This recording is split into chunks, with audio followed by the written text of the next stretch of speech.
Hai, ini aku, seorang pemuda dari desa yang baru saja menyelesaikan studi di strata 1. Kebetulan, program studi yang aku ambil adalah Hukum Ekonomi Syariah di salah satu perguruan tinggi kejuruan Islam negeri yang ada di kotaku.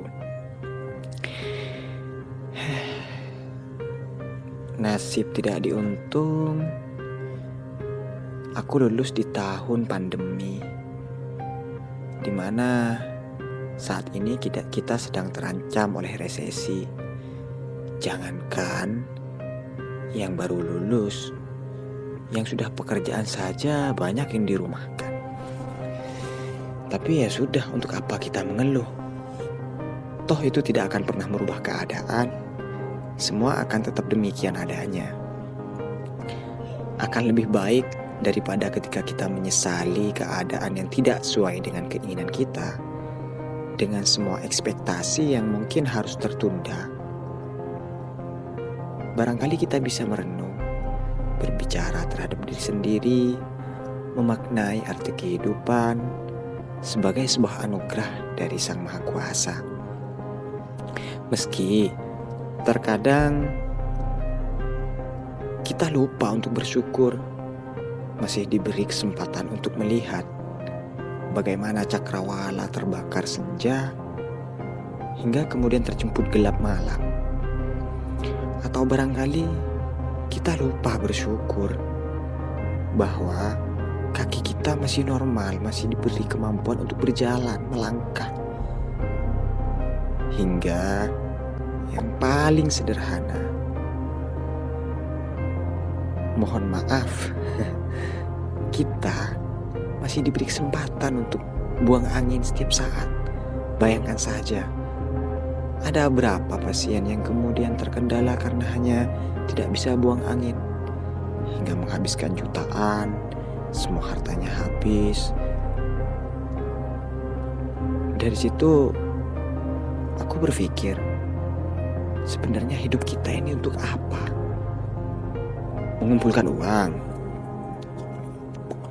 Atau mengumpulkan jajaran-jajaran gelar akademis di belakang nama kita? Atau barangkali kita perlu jabatan, perlu tepuk tangan, perlu pujian? Lantas biar apa? Biar kita terkenal, biar kita tersanjung, biar kita terhormat. Aku rasa hidup tidak sedangkal itu. Tentunya Tuhan menciptakan kita sebagai manusia lengkap dengan akal dan nafsu. Tidak hanya untuk hal demikian. Lantas biar apa? Biar kita terjajah oleh kesepakatan sosial di mana kita bertempat tinggal. Atau barangkali untuk kemudian rela saling sikut untuk memperebutkan jabatan. Bahkan yang paling parah, hingga saling membunuh untuk membangku kekuasaan. Biar apa? Hidup menjadi manusia adalah sebuah keistimewaan. Tapi kenapa kemudian kita menghinakan diri kita sendiri demi sebuah kehormatan yang jaraknya ya barangkali hanya sebatas umur kita. Dan tentu kalian sudah tahu, umur kita saat ini tidak hanya lebih, paling lama itu 100 tahun. Hanya untuk 100 tahun. Setelah itu kita akan kembali ke asal kita, terkubur di dalam tanah, dimakan oleh cacing, melebur bersama dengan semua bakteri-bakteri yang ada di dalam tanah. Setelah itu kita selesai. Lantas hanya demikian kita sebagai manusia yang katanya spesial hidup di dunia. Lantas apa bedanya kita dengan makhluk-makhluk yang lain? Keistimewaan kita terletak di mana? Menjadi sebuah pertanyaan ketika semua harus diukur dan ditakar dengan pencapaian materi, hingga menghilangkan konsep idealnya kita sebagai manusia yang merupakan makhluk paling sempurna penciptaannya. Lantas, biar apa? Kata biar apa ini saya dapatkan ketika baru saja selesai membaca bukunya seorang Firsa Besari. Tentu kalian mungkin sudah pada tahu siapa sih Bung Firsa itu. Penulis, jurnalis, backpacker, petualang, pendaki. Ya, itu Bung Firsa. Ya sudahlah. Toh saya hanya seorang pemuda biasa dari desa, belum terlalu punya banyak pengalaman untuk diceritakan. Mending aku bacakan saja tentang biar apa.